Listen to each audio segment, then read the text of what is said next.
Simple Cyber Defense Security Updates for June 1st, 2020.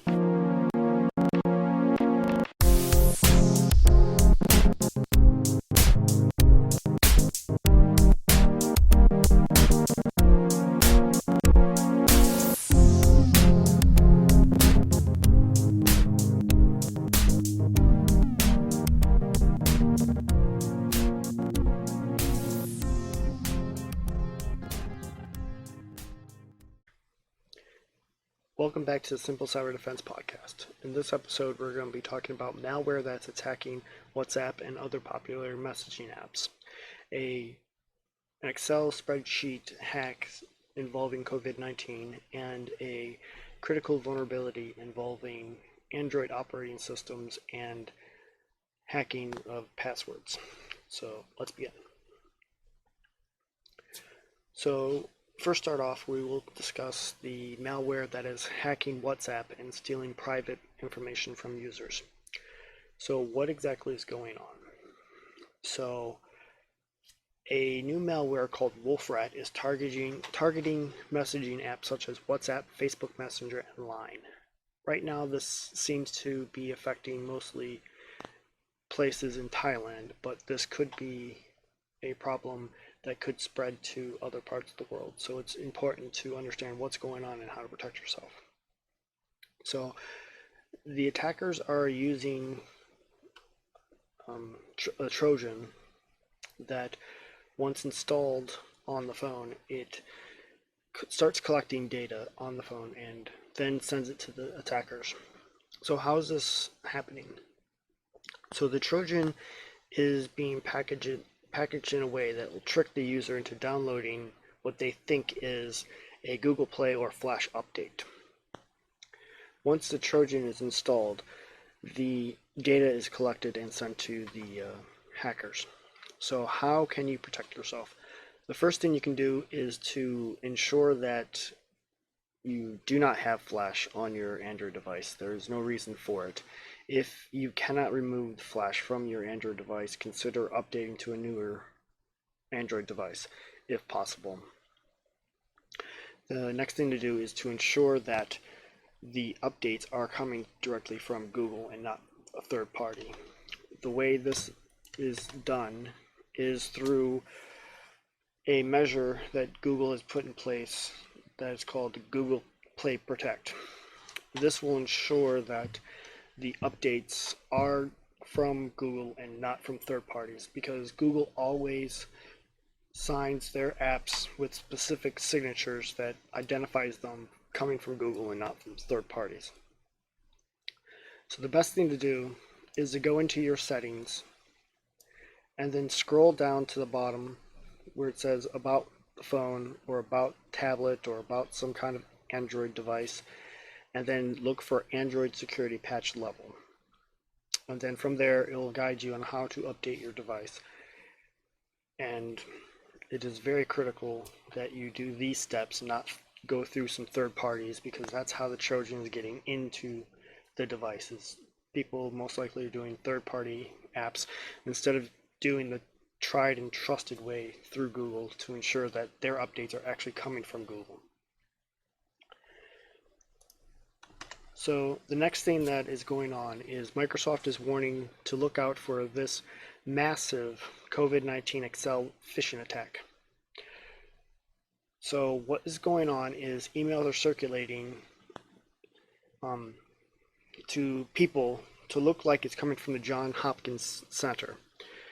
Inside the Excel sheet, it's basically telling people that the attachment has all the US deaths caused by the coronavirus. After you open the Excel sheet, however, there are macros that run in the background.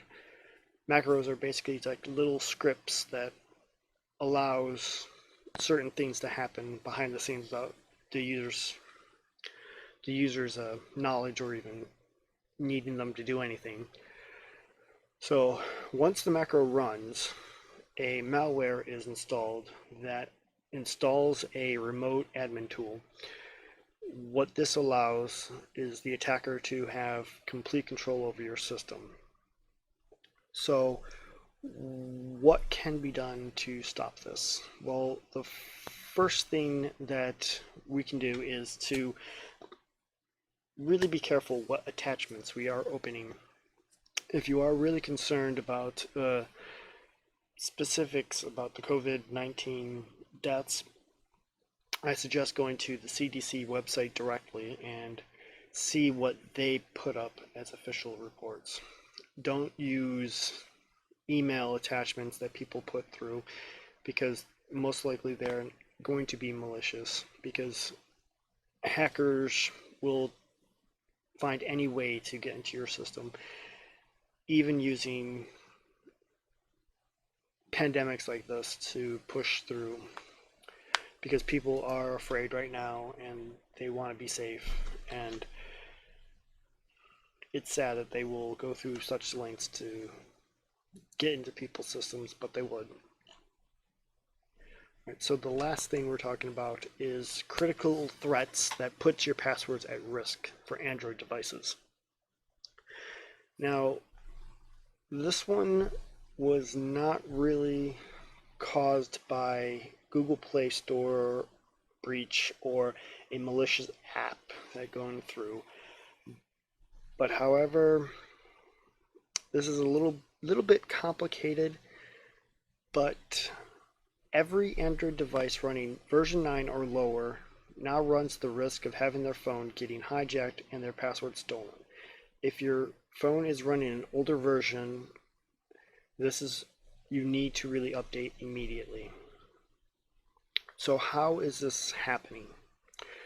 This is kind of a very sophisticated attack. So what the attackers are doing is not really putting in malicious apps, so to speak. So what they're doing is once you open up a particular app, basically a banking app or something, they will overlay their login page that looks exactly like the banking app that you want, but instead of the credentials going to the bank, they go to the attacker. And then after you put in your information, you're sent back to the legitimate app's login page, and the user will think, oh, I must have just typed in something wrong, so let me try again. So how did this bug get into the system? So it was just part of some bad code that was put in place, and this, luckily right now, it's just researchers that are doing this, but it is very important to understand what's going on and how to protect yourself again. Google says that there has been no evidence of this glitch being exploited in the wild as of yet, but this could be done, so it's important to stay on top of things. So going into settings and then going into app updates, and make sure everything is up to date through there. So in this website, which will be linked in the description and in the show notes, will show you how to go through the updates. This concludes this week's security updates. Just remember to stay on top of updates, be very wary of what email attachments you're opening, and be sure that the updates that you do are from legitimate sources. So just remember to keep educated and stay on top of things. We'll see you in the next episode. If you like what was in this episode, please consider liking, subscribing, and sharing with others. For more information, to suggest a topic, or to donate, head over to simplecyberdefense.com.